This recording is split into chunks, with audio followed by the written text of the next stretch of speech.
Hello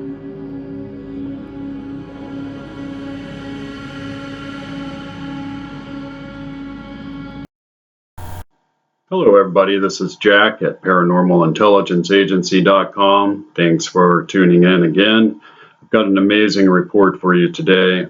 This is my book, Paranormal Planet. Pick up a copy. I present my unified field theory of paranormal activity.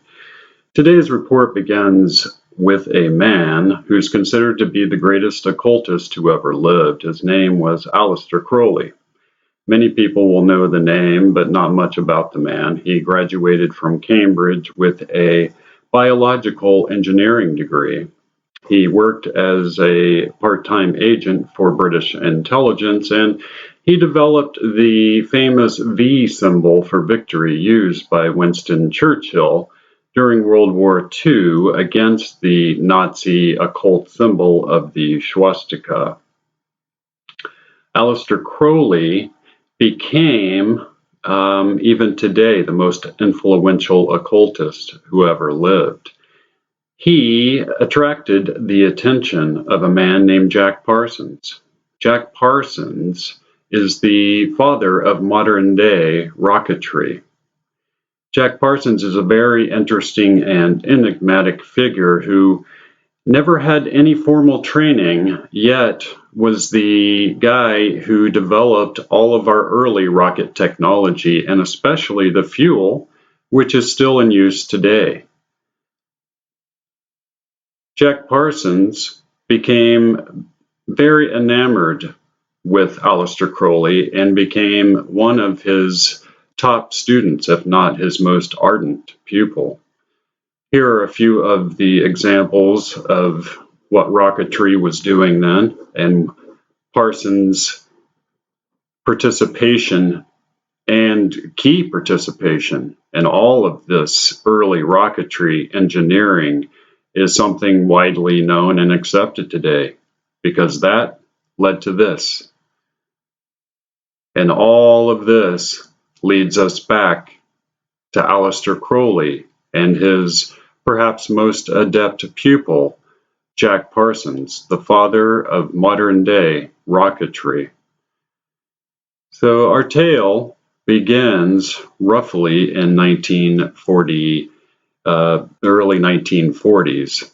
It was at that time that Jack Parsons made contact with Aleister Crowley in interest of his occult teachings and studies. Crowley is known to have used a very scientific method for his occult research, and that probably attracted Jack Parsons to him. Parsons became extremely well-educated and adept in Crowley's magical system. This would lead Jack Parsons down a very interesting path.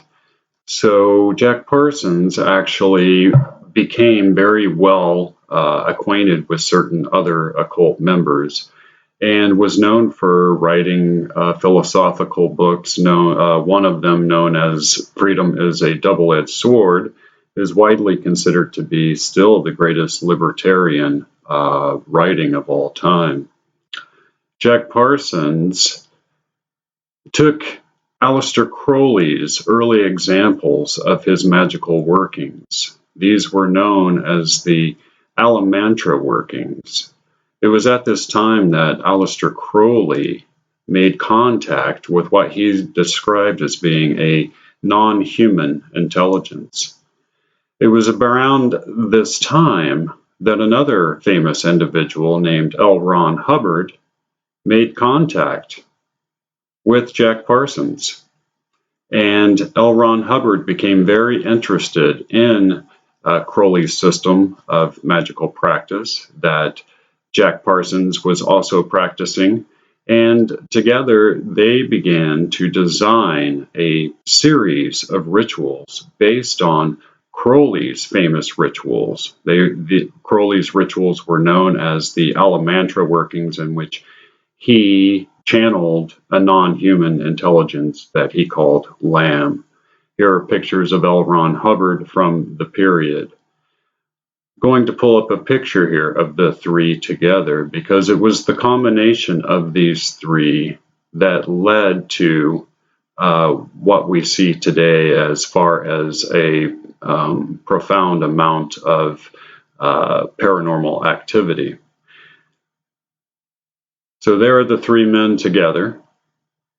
And the picture coming up is a picture of the entity that Crowley channeled during the Alamantra workings, and an example of what they call Enochian script, or the secret angelic language in certain occult groups. It was through a use of these symbols and ritual, ceremonial magic, that he was able to make contact with this entity that he called Lamb. And Lamb dictated to him what is known now as Liber Val Legis, or the Book of the Law. It is Crowley's crowning achievement. It is a completely new way of thinking about spirituality and religion. It is very interesting that Lamb looks exactly like our pop culture gray aliens. Lamb is such an early rendition of this exact archetype that we are led to believe that it was one of these creatures, in fact, that Crowley was able to contact. Here are purported actual photographs of what one of these creatures look like. Other than the oblong almond-shaped eyes, which we know from abductee testimony are actual lenses that cover the real eyes, they look exactly like Crowley's depictions of Lamb. Those came from circa 1945, 43 to 45. So it's interesting that Crowley channeled something that today is widely reported all over the world and has since 1947. Crowley's interest in channeling of Lamb led Jack Parsons and L. Ron Hubbard to conduct what they called the Babylon workings. This was designed in order to bring about what they called a moonchild, a non-human intelligence that would bring about a evolution of human consciousness. They conducted these rituals with a famous actress and artist and model named Marjorie Cameron. Jack Parsons and L. Ron Hubbard conducted an initial ritual in order to bring about or attract to them what they considered to be the incarnation of Babylon the whore, or basically the spirit of Babylonia. And Parsons believed that when Cameron showed up, that she was this embodiment, and he might, with her, be able to accomplish his main goal of birthing what he called a moonchild into the real world, which would then change the paradigm of human belief systems worldwide. These rituals were conducted, and apparently not very long after that, we have the very first widely reported UFO incident in 1947 in Roswell, New Mexico. There were other reports prior to Roswell, but none of them were known to have been a major crash retrieval like the one reported at Roswell. So as these men were conducting this ritual, it is believed that they tore a hole or rip in the electromagnetic membrane that separates dimensions and allowed for interdimensional activity. This interdimensional activity resulted in the crash of Roswell in 1947, according to certain accounts of occultists and other researchers into these matters. Now, L. Ron Hubbard would go on to found, of course, the cult of Scientology, and he did so largely based on Crowley's teachings. Marjorie Cameron ends up leaving with L. Ron Hubbard and most of Jack Parsons' money, and together they went off, and the rest is history as far as Scientology goes. On July 8th of 1947, we have a report of the Roswell crash appearing on the front page. This was before the Army recanted the story. Everyone is well acquainted with that.